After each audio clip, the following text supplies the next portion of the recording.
Bueno, es una reseña completa de los últimos años de desencuentros entre Colombia y Venezuela. Unos desencuentros que parecen no tener fin.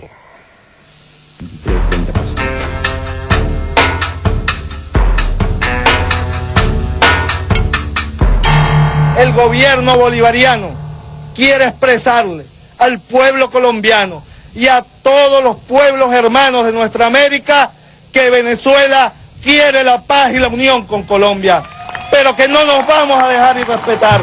La actual crisis en las relaciones entre Colombia y Venezuela, dos países limítrofes con vínculos históricos, geográficos y comerciales de larga data, se produce en el contexto de la disputa político-ideológica que mantiene el presidente venezolano Hugo Chávez con Estados Unidos y que se extiende al principal aliado de Washington en la región, como es el caso del colombiano Álvaro Uribe. Debe considerarse como un antecedente de este enfrentamiento el incidente producido el 4 de enero de 2005, cuando el gobierno de Álvaro Uribe anunció la detención del dirigente de las Fuerzas Armadas Revolucionarias de Colombia, Rodrigo Granda, en la ciudad fronteriza colombiana de Cúcuta. El arresto del dirigente, conocido como el canciller de las FARC, abrió un abanico de dudas y denuncias sobre una posible violación de la soberanía de Venezuela. El 9 de enero, Hugo Chávez aseguró que Granda, en realidad, había sido abducido secretamente en Caracas y acusó a Uribe de mentiroso. Días después, Colombia reconoció haber sobornado a efectivos corruptos de la policía venezolana, que se encargaron de secuestrar al detenido y trasladarlo hasta Cúcuta, pero rechazó la acusación de haber violado la soberanía venezolana.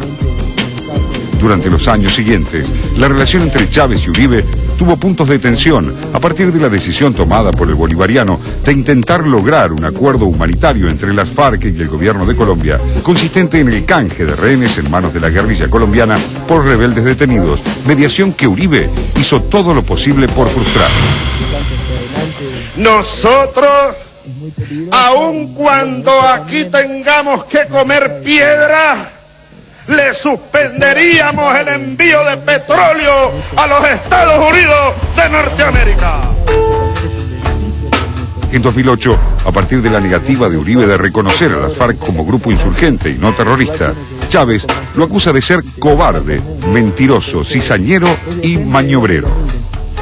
En 2008, el enfrentamiento tuvo un nuevo round, cuando Colombia anunció el asesinato de Raúl Reyes, número 2 y vocero de las FARC en territorio ecuatoriano.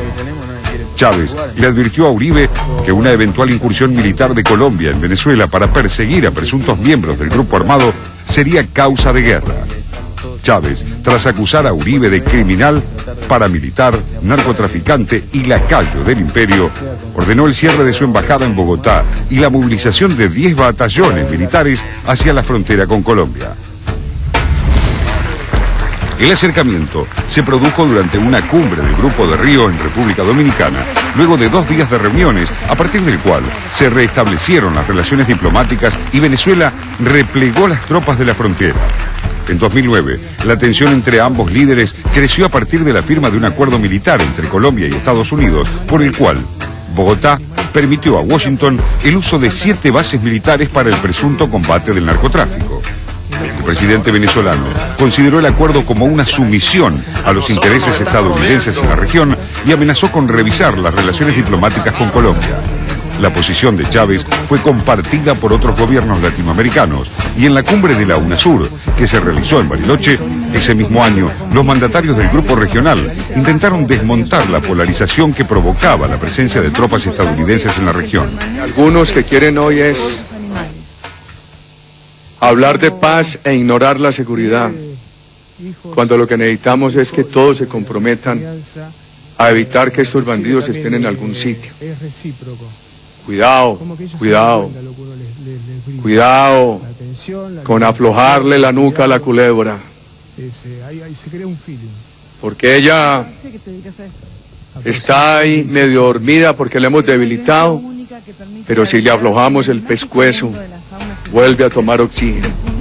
Durante la campaña electoral para elegir el sucesor de Uribe en Colombia, el presidente de Venezuela señaló que si triunfaba el candidato oficialista Juan Manuel Santos, exministro de Defensa, habría un riesgo bélico cierto en la región. Finalmente, el 30 de mayo de 2010, Santos resulta electo presidente de Colombia. El vencedor recibió no obstante la felicitación de Chávez, quien le auguró éxitos en su nueva responsabilidad. Sobre el tema de las relaciones nuestras con Venezuela, he creído que la mejor contribución que podemos hacer es no pronunciarnos. El presidente Uribe es el presidente de la República hasta el próximo 7 de agosto. La actual etapa de confrontación expresada solo a días del cambio presidencial en Colombia parece marcar el territorio político por donde se deberá mover Santos y las relaciones de su país con Estados Unidos y los vecinos de la región. Pero yo lo llevo adentro de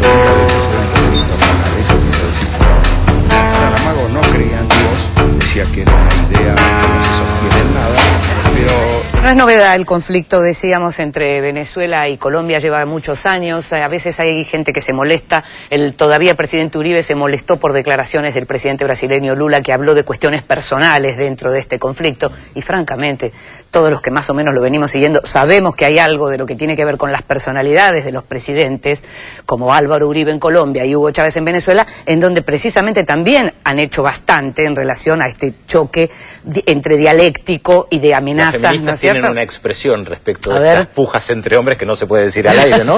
Pero están compitiendo entre ellos. Fuertemente. Una típica expresión feminista. Fuertemente. Bueno, la cuestión es que en estos días me tocó estar por trabajo en Bogotá. En Colombia lo que se espera es que rápidamente, una vez asumido Juan Manuel Santos, esto baje el tono de la discusión entre Colombia y Venezuela. Colombia necesita seguir vendiéndole a Venezuela, Venezuela necesita seguir comprándole a Colombia. Para Colombia, Venezuela, luego de Estados Unidos, es el segundo comprador. Las ventas y las compras, el comercio entre ambos países es muy fuerte, se necesita resolver, son vecinos, son hermanos, es... Tal cual. Ahora, es que es muy, decías recién que se molestó Uribe con algunos dichos de Lula, pero es que es muy difícil tomar una actitud, aunque sea contemplativa o comprensiva de lo que ha hecho Uribe, ¿no? Porque lo hace, aparte por el momento en que lo hace, ya a 2 semanas en ese momento, ahora estamos a una, de la asunción de Juan Manuel Santos, hubo muchas interpretaciones acaso respecto de por qué lo hizo, y una de ellas fue, por eso de que te quería preguntar un poco cuál es la sensación en Colombia, una de las interpretaciones es, bueno, Uribe le quiso marcar la cancha para decir, a partir de, asume Santos, pero el que va marcando, el que tiene la batuta soy yo. O me voy porque no me dejaron seguir, pero vuelvo en cuanto me dejen. La figura que se utilizó incluso en algunos análisis fue por eso, la mejor para comentarlo es la figura de Putin con Medvedev. Sí. Pero recordemos que él buscó la reforma constitucional justamente para quedarse. Por eso digo, claro, la cuestión es, no me quedo porque no me dejaron, no me lo permitieron, porque la justicia no me lo permitió y porque mis hombres no pelearon lo suficiente para que eso ocurriera. Pero acá estoy yo. Por supuesto que eso existe y esa es la sensación. Y la sensación también es que el 7 de agosto la idea sería que Santos no sea solo un continuador de Uribe, sino que abra un espacio nuevo. En el caso con Venezuela, es decir, a ver, no nos engañemos, no es que la mayoría de los colombianos están diciendo qué buena persona es Hugo Chávez, qué mal todo lo que le está haciendo nuestro presidente o lo que le hizo nuestro gobierno. No están hablando de eso, pero sí que quieren terminarla, necesitan terminarla. Discúlpame, pero la pregunta es, ¿pero quieren un Juan Manuel Santos fuerte, presidente plenamente? Definitivamente, no les interesa. A Uribe como el... no, en las sombras no les interesa, por lo menos la gente con la que estuve hablando yo, no les interesa tener a un presidente que sea un títere, de ninguna manera. No es que, bueno, nos conformamos con Santos porque Uribe no está. Convengamos que Santos ha hecho cosas muy fuertes también en materia de represión a la guerrilla. Es decir, no es que Santos... Él comandó el operativo. Exacto, que terminó con Reyes, por supuesto. Terminó con Reyes. Sin embargo, en las últimas semanas, todo su discurso respecto de Ecuador y de Venezuela fue muy diferente al discurso de Uribe. Claramente de invitarlos tanto a Correa como a Chávez a la asunción. Decir, bueno, acá hay una nueva etapa, vamos a comenzar a trabajar. Y claro, le embarrar la cancha. Bueno, hay que ver qué ocurre ahora precisamente con la llegada de Néstor Kirchner, ¿no? Como a la cabeza de la UNASUR para tratar de terminar de acomodar estas cuestiones. Que los cancilleres no lograron. Los cancilleres no lo lograron en Quito. Si les parece, podemos ver imágenes de los discursos de los cancilleres en Quito. Nuestro gobierno va a presentar algunos elementos para una metodología y un plan de paz para Colombia. En Colombia persiste la única guerra que hay en el continente. La guerra más antigua, que viene de finales de la década del 40, del siglo pasado ya, desde el asesinato del gran líder del pueblo colombiano, Jorge Eliezer Gaitán, el 9 de abril de 1948, se disparó un proceso de violencia política que llega hasta nuestros días, que ha tenido diversas fases.